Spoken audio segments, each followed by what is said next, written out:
Hello students, कैसे हैं आप सभी लोग। मैं हूं Aliza Kishwar and welcome to power pages. आज के इस पार्ट फिफ्थ या कह लीजिए lecture fifth of business organisation हम डिस्कस करेंगे फॉर्म्स ऑफ बिजनेस ऑर्गेनाइजेशन या कह लीजिए फॉर्म्स ऑफ बिजनेसेस।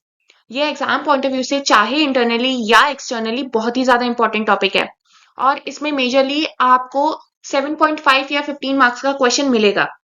और आपने इसमें जो भी वर्ड्स यूज हो रहे हैं या जो भी टर्मिनोलॉजीज यूज हो रही हैं आपने उसे कहीं ना कहीं पे पढ़ा होगा 11th 12th में। ठीक है, तो आप इसे ध्यान से पढ़ेंगे और इसको बहुत अच्छे से रिवाइज करेंगे क्योंकि ये मोस्टली पूछा जाएगा और आपके पोस्ट ग्रेजुएशन में भी ये इक्वली इंपॉर्टेंट है। ठीक है, तो चलिए शुरू करते हैं और देखते हैं कुछ फॉर्म्स ऑफ बिजनेस ऑर्गेनाइजेशन या कह लीजिए बिजनेसेस।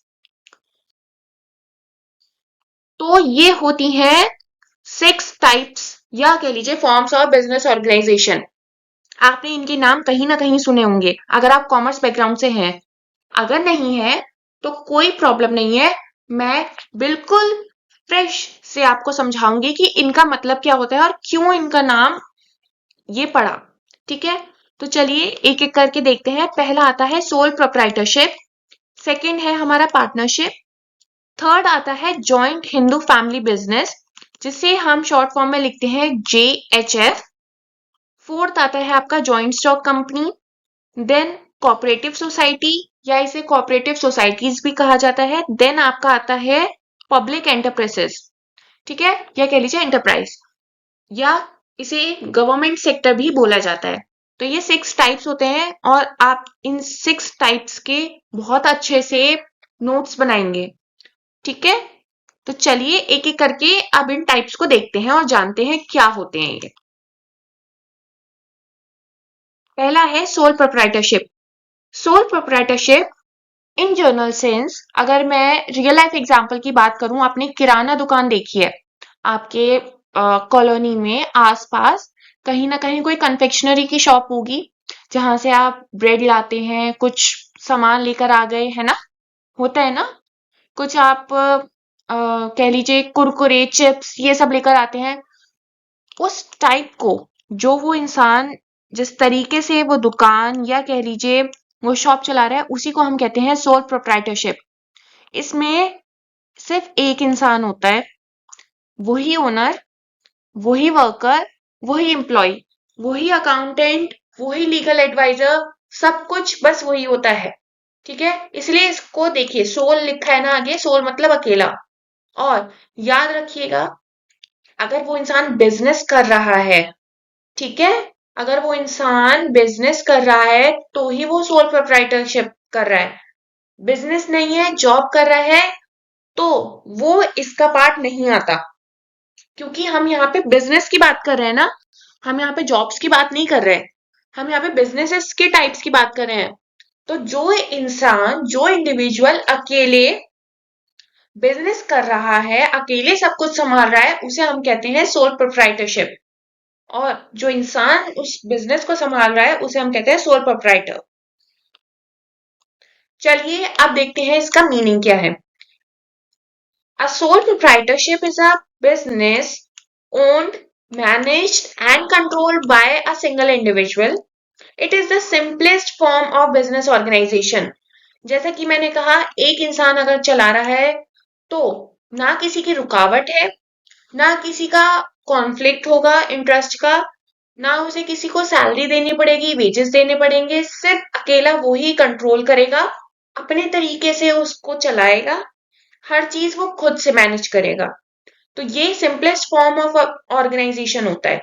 ठीक है, अब इसके फीचर्स देखते हैं। फीचर्स क्या होते हैं? सिंगल ओनर होता है, direct control and decision making, unlimited liability भी होती है क्योंकि ये सिंगली ओन्ड होता है। तो आप मान लीजिए कि किसी भी किराने की दुकान में कोई अगर लॉस होता है, ठीक है, तो वो लॉस भी तो वही बेयर करेगा ना, उसके लिए तो वो किसी को नहीं रखेगा ना। जब वो प्रॉफिट्स खुद लेता है तो लॉसेस भी तो उसकी उसी के होंगे, लाइबिलिटी भी तो उसी की होगी ना। ठीक है, ये वाला पॉइंट समझ आया। देन मिनिमम लीगल फॉर्मेलिटीज होती है। अगर आप कहीं पे देखेंगे अपने कॉलोनी में या सोसाइटी में तो कोई लीगल रिक्वायरमेंट नहीं होती। किसी का मन किया कि दुकान खोलनी है, मुझे साइड इनकम चलानी है या कोई घर में बैठा हुआ है, उसने दुकान खोली किराने की, जहां से आप ब्रेड लाते हैं, कुछ कोल्ड ड्रिंक रखते हैं वो, है ना, ये होता है ना, तो उसमें कोई लीगल रिक्वायरमेंट्स इतनी होती नहीं है। अगर आप उसे एक well establish sole proprietorship business बनाते हैं, तो आपको कुछ लीगल रिक्वायरमेंट्स की जरूरत होती है, अनटिल अनलेस ऐसा कुछ नहीं होता। Close personal contact with customers, owner get all the profits and bear all the losses, ये बहुत ही ज्यादा इंपॉर्टेंट है, ठीक है, क्योंकि सिंगल है, ठीक है, सिंगल ओनर है तो प्रॉफिट भी उसी के और लॉसेस भी सारे वही बियर करेगा। यहां तक समझ आया सोल प्रोप्राइटर क्या होता है? चलिए अब देखते हैं इसके कुछ एडवांटेजेस और डिसएडवांटेजेस। जहां पे सोल प्रोप्राइटर के बहुत सारे एडवांटेजेस हैं, कुछ डिसएडवांटेजेस भी होते हैं, ठीक है, तो एक एक करके उसे समझते हैं। जैसे कि एडवांटेजेस में पहला क्या है, खुद बताएं आप, पहला क्या है? Easy to form and dissolve.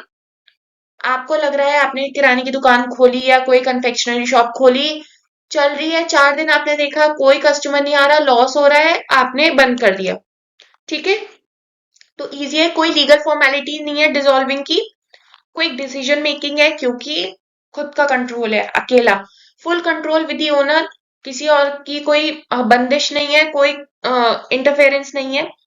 Flexibility in operation, flexibility in operation में क्या आता है?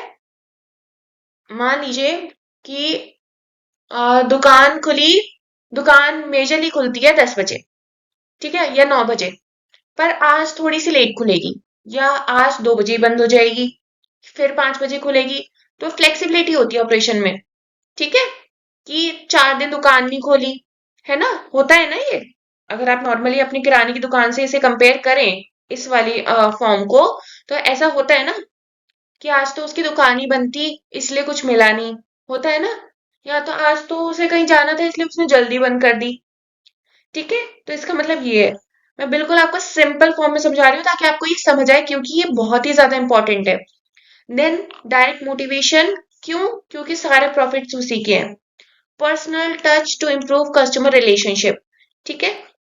देन बात करते हैं इसके कुछ डिसएडवांटेजेस के। अनलिमिटेड लाइबिलिटी होती है, लिमिटेड फाइनेंशियल रिसोर्सेज होते हैं, क्यों? क्योंकि ये अकेले ही सब कुछ करता है, तो अकेला ये इतना इन्वेस्ट नहीं कर सकता जितना कि एक अदर फॉर्म्स में किया जाता है। लिमिटेड मैनेजरियल स्किल्स होती हैं, अकेला इंसान कितना कर लेगा, ठीक है, तो अकेला जितना हो सकता है वो उतना करता है। Business life depends on owners life, ये तो आप सब जानते ही हैं, ठीक है, तो इसकी कोई एक तरीके से मान लीजिए लीगल एंटिटी या लीगल आइडेंटिटी नहीं होती है, जैसे बाकियों की होती है, कंपनी की होती है specially. Heavy workload on the owner, ठीक है, not suitable for large scale business. Large scale business में सोल प्रोप्राइटर अकेला एक इंसान नहीं संभाल सकता, उसे कह लीजिए स्टाफ या वर्कर्स लगेंगे ही लगेंगे। यहां तक आपको समझ आया है सोल प्रोप्राइटर क्या होता है? चलिए अब आगे बढ़ते हैं, देखते हैं second type, that is partnership. Partnership आपने सुना है, ठीक है, अकाउंट्स वाले थोड़ा सा तो स्माइल करा होगा उन लोगों ने पार्टनरशिप का नाम सुन के, है ना। पार्टनरशिप की 11th में एक पूरी बुक है टीएस ग्रेवाल की, है ना। मीनिंग देखते हैं इसका। Partnership is an association of two और more people who agrees to share profit and losses of the business, ठीक है। और मैं एक सजेशन दूंगी पर्सनली, आपको पार्टनरशिप के बारे में जरूरी नहीं है कि आपने जो बुक ग्रेजुएशन में परचेज करी है उसी से पढ़ें। कॉमर्स वाले पार्टनरशिप को टीएस ग्रेवाल से पढ़ सकते हैं, उससे ज्यादा अच्छी लैंग्वेज में और उससे ज्यादा डीप नॉलेज में आप पार्टनरशिप को कहीं से नहीं पढ़ सकते, ठीक है। और कहीं ना कहीं आपको इवन नॉन कॉमर्स वाले भी, मैं अपना पर्सनल लाइफ का एक्सपीरियंस शेयर करती हूँ, आपके पास ना लिखने का मटेरियल होना चाहिए सीसीएस में। आप, क्योंकि बहुत से लोग ऐसा करते हैं कि ऊपर ऊपर से पढ़ लिया, हाँ ठीक है ये, आप मेरी माने, मेरी रिक्वेस्ट से आप एक बार पूरी बुक अच्छे से पढ़ें, ठीक है, नोट्स बनाएं, उसके भी एक कंडेंस्ड या कंक्लूडेड फॉर्म में जिसमें सिर्फ हेडिंग्स हो उसके नोट्स बनाएं, तो एक तरीके से आप 3 बार रिवाइज कर रहे हैं। ठीक है। आपके पास लिखने का मटेरियल होना चाहिए, क्योंकि अगर आपके पास लिखने का मटेरियल नहीं है, आपने सिर्फ हेडिंग्स पढ़ी हैं, तो आप सोचेंगे कि अच्छा इसकी हेडिंग में मैं क्या लिखूं। अब वो सोचने में ही आपके 2 मिनट चले गए। और सीसीएस का पेपर बहुत लेंदी होता है, बहुत ही ज्यादा लेंदी होता है अगर आप थियोरेटिकल सब्जेक्ट की बात करते हैं तो। ठीक है, इवन आप ये कहेंगे जब आपका पहला पेपर होगा आपको 3 घंटे भी कम लगेंगे, ऐसा आता है पेपर। तो अपनी स्पीड मेंटेन करके चलना है, ठीक है। तो आ, आपके पास एक अच्छा खासा लमसम अमाउंट में ना, कह लीजिए कि रिटन में लिखा हुआ होना चाहिए कि हाँ मुझे ये लिखना है, ठीक है। चलिए back to our topic, features देखते हैं। Formed by an agreement, agreement होता है, ठीक है। Minimum 2 and maximum 50 partners in most cases, shared profit and losses, unlimited liability of the partners, mutual agency होता है, each partner act as an agent and flexible operations, ठीक है। चलिए अब देखते हैं इसके एडवांटेजेस क्या होते हैं। More capital then sole proprietorship, of course क्योंकि पार्टनरशिप का है तो हर कोई अपनी अपनी कैपिटल लगाएगा। शेयर्ड रिस्क होता है, better managerial skills, simple formulation, quick decision, improved efficiency through specialisation. Disadvantages क्या होते हैं इसके, अनलिमिटेड लाइबिलिटी होती है, possibility of conflict among the partners, limited resources compared to company, uncertain life due to debt, withdrawal of partners, slow decision if disagreement arises, profit sharing reduces individual earning। ये इसके कुछ होते हैं disadvantages. आपको अगर यहाँ पे समझ नहीं आ रहा है, स्पेशली नॉन कॉमर्स के बच्चों को, तो कोई दिक्कत परेशानी नहीं है, इसकी एक अलग से सेपरेट वीडियो आएगी, ठीक है। उसमें ये और ज्यादा डीपली पढ़ाया जाएगा। तो अगर आपको यहाँ पे थोड़ा बहुत समझ आ रहा है, 5% भी 10% भी आ रहा है, मोर देन इनफ है, ठीक है। अपने दिमाग पे प्रेशर नहीं देना कि अरे मुझे तो कुछ समझ नहीं आ रहा, ठीक है। या मैम ने कॉमर्स की कोई बुक का नाम ले दिया, 11th 12th में कॉमर्स ली थी उस तो ही ये समझ पाऊंगी, ऐसा कुछ नहीं है, ठीक है।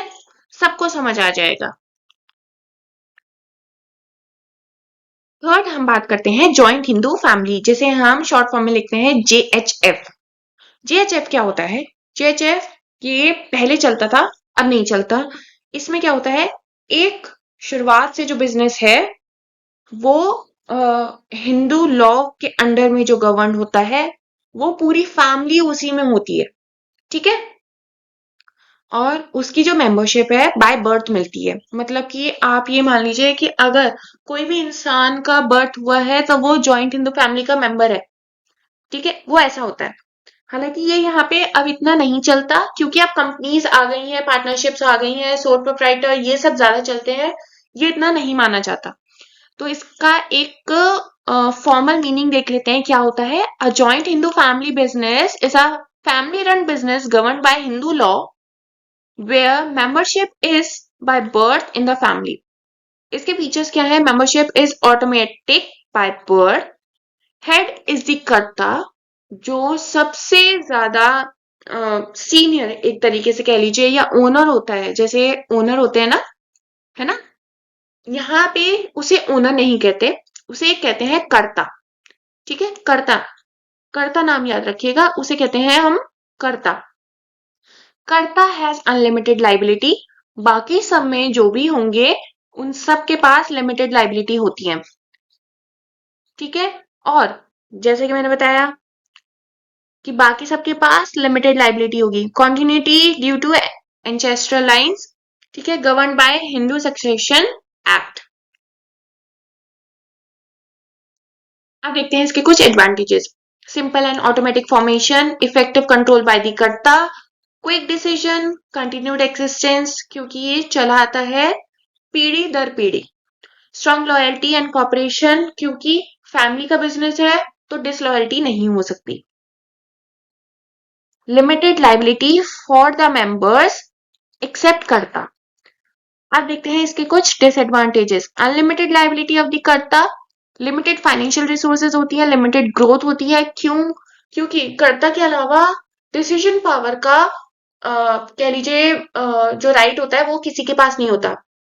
एक तरीके से कर्ता ही तो है ना ओनर, बाकी सब तो एक तरीके से एम्प्लॉई है। ठीक है, only Hindu families can form it. और कोई रिलीजन इसे फॉर्म नहीं कर सकता क्योंकि इसका नाम ही जॉइंट हिंदू फैमिली है ना। कर्ता's डिसीजन में be biased, lack of motivation for members. क्यों? क्योंकि बायस्ड है। ठीक है, यहां तक समझ आया जॉइंट हिंदू फैमिली क्या होता है। चलिए अब आगे बढ़ते हैं और देखते हैं जॉइंट स्टॉक कंपनी क्या होता है। कंपनी के बारे में आप सबने सुना है, इसका एक फॉर्मल मीनिंग देखते हैं क्या है। A joint stock company is a large business organisation formed by the group of share holders who contribute capital and have limited liability. इसके कुछ फीचर्स होते हैं जिसका मेन इंपॉर्टेंट फीचर है separate legal entity, limited liability, perpetual existence, transferability of shares, separation of ownership and management, must follow legal rules and regulations. इसके आपको अगर आप कोई भी बुक में देखेंगे तो और भी तरीके से इसके फीचर्स मिल जाएंगे, तो आप उन्हें भी ऐड कर सकते हैं। ठीक है, चलिए आगे बढ़ते हैं और देखते हैं इसके कुछ advantages. Large capital collection, limited liability, attract investors, continuous existence, professional management होता है, इजी ट्रांसफर ऑफ शेयर्स होता है, expansion possible on large scale. Disadvantages, complex and costly formation होता है कंपनी का as compare to partnership, joint in the family and sole proprietor. Many legal formalities होती हैं क्योंकि कंपनी एक तरीके से एक तरीके से कह लीजिए एक सेपरेट लीगल एंटिटी के फॉर्म में आती है ना। बाकी आप देखेंगे तो कहीं ना कहीं उनके एग्जिस्टेंस जो है वो मेंबर से होती है, पर कंपनी की नहीं होती। कंपनी को आप कंपनी के नेम से जानते हैं, ठीक है। उसमें ऐसा नहीं होता कि अरे इसका मेंबर तो ये है। कंपनी की एक अलग आइडेंटिटी होती है, उसका एक अलग नेम होता है। ठीक है। Lack of secrecy, slow decision making क्योंकि हायरार्की इतनी ज्यादा होती है। ओनरशिप मैनेजमेंट कॉन्फ्लिक्ट हो सकता है, possibility of fraud by the management या कह लीजिए टॉप मैनेजमेंट। ठीक है, चलिए आगे बढ़ते हैं और देखते हैं हमारा next type, that is cooperative societies. Cooperative societies क्या होती हैं? A cooperative society is a voluntary association of peoples who join together to promote common economic interest through mutual help. इसमें क्या होता है? वॉलंटरी मेंबरशिप होती है, डेमोक्रेटिक कंट्रोल होता है, one member one vote, simple. Service motive होता है, प्रॉफिट मोटिव नहीं होता। जो भी प्रॉफिट मोटिव से सोसाइटी बनी होंगी वो कोऑपरेटिव सोसाइटीज में आती ही नहीं है। ठीक है। लिमिटेड लाइबिलिटी होती है, separate legal entity and government support इन्हें मिलता है। क्यों? क्योंकि ये सर्विस मोटिव से बनाई गई होती है, प्रॉफिट नहीं चलता इसमें। इसका मेन एग्जांपल है एनजीओज। ठीक है, चलिए इसके कुछ एडवांटेजेस और डिसएडवांटेजेस देखते हैं क्या होते हैं। एडवांटेजेस क्या होते हैं? इजी टू फॉर्म होता है, democratic management, limited liability, stable existence होती है। क्यों? क्योंकि गवर्नमेंट का भी सपोर्ट मिलता है। लो ऑपरेशनल कॉस्ट, सेम गवर्नमेंट का सपोर्ट मिलेगा। गवर्नमेंट का सपोर्ट किसी भी बिजनेस को मिलना अपने आप में एक बहुत बड़ी बात होती है ना। Protection from exploitation, example consumers, customers या कह लीजिए फार्मर्स। ठीक है। इसके साथ ही जहां पे इतने एडवांटेजेस है, कुछ डिसएडवांटेजेस भी होते हैं कोऑपरेटिव सोसाइटीज के, that is limited finances, lack of motivation due to limited profits. ठीक है। Inefficiency due to poor management, political interference होता है। क्यों? क्योंकि गवर्नमेंट इंटरफेयर बहुत करती है इसमें। गवर्नमेंट का पैसा लगेगा तो गवर्नमेंट तो इंटरफेयर करेगी ना। स्लो डिसीजन मेकिंग होता है, मेंबर में लूज इंटरेस्ट ओवर टाइम। ठीक है, ये होते हैं इसके कुछ डिसएडवांटेजेस। नेक्स्ट हम बात करते हैं पब्लिक एंटरप्राइजेस या कह लीजिए पब्लिक सेक्टर। ठीक है। पब्लिक एंटरप्राइजेस या enterprises are businesses owned and operated by government to provide service और to produce goods for public welfare. इसके फीचर्स क्या है? गवर्नमेंट की ओनरशिप होती है, ये सर्विस ओरिएंटेड होता है, नॉट प्योरली प्रॉफिट ड्राइवन होते हैं। ये प्रॉफिट आ सकता है बट मेनली जो इनका मोटिव होता है वो सर्विस के लिए होता है। Huge investment by the state, professional management but government control होता है। पब्लिक अकाउंटेबिलिटी होती है, operates under rules and regulations. ठीक है, ये एक नया टाइप का है तो इसे आप ध्यान से पढ़ेंगे। ठीक है, यहां तक समझ आया। नेक्स्ट हम बात करते हैं एडवांटेजेस की। Useful for public welfare, large scale operations होते हैं, जनरेट्स एम्प्लॉयमेंट। क्यों? क्योंकि एक तरीके से ये कंपनी टाइप है। ठीक है, गवर्नमेंट सेक्टर है, गवर्नमेंट सेक्टर में एम्प्लॉयमेंट तो होता है ना। ensures balanced regional development, controls monopolies in sector, provides essential services at reasonable prices. Disadvantages क्या होते हैं? Inefficiency due to bureaucracy, political interference होता है, लेस प्रॉफिट मोटिव होता है। क्यों? पहला मोटिव क्या होता है इसका? Service oriented. Slow decision making, wastage of public funds, अगर सही तरीके से पब्लिक फंड्स को यूज नहीं किया गया तो वेस्टेज तो होगा ही ना।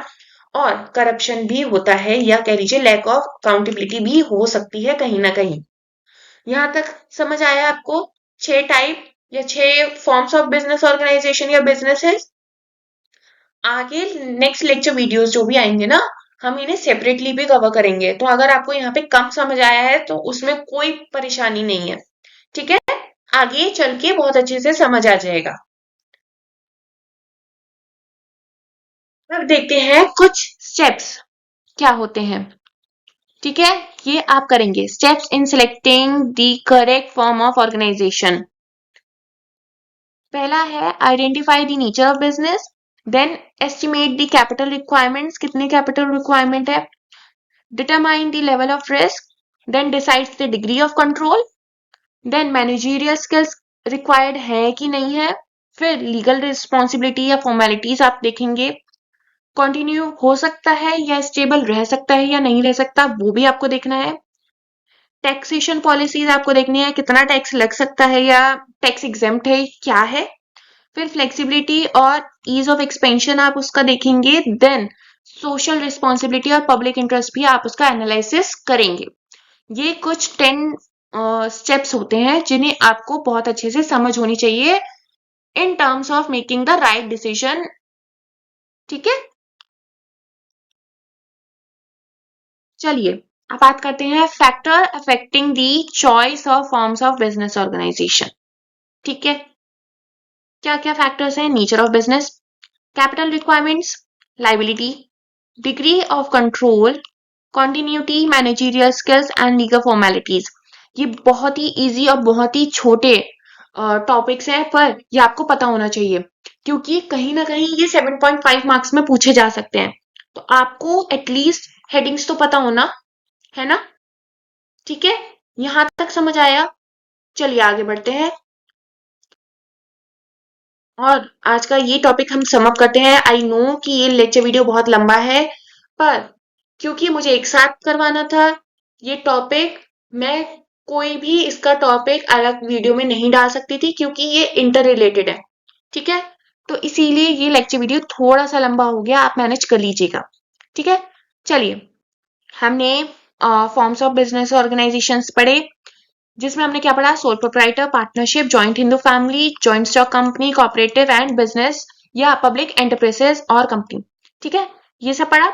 आज सोल प्रोप्राइटर, फिर हमने सोल प्रोप्राइटर के बारे में पढ़ा, जिसमें हमने जाना कि ये सिंगल पर्सन ओन करता है और ये इजी टू फॉर्म होता है but suffer from limited capital and unlimited liability. फिर हमने सेकंड टाइप जो पढ़ा था वो पढ़ा था पार्टनरशिप।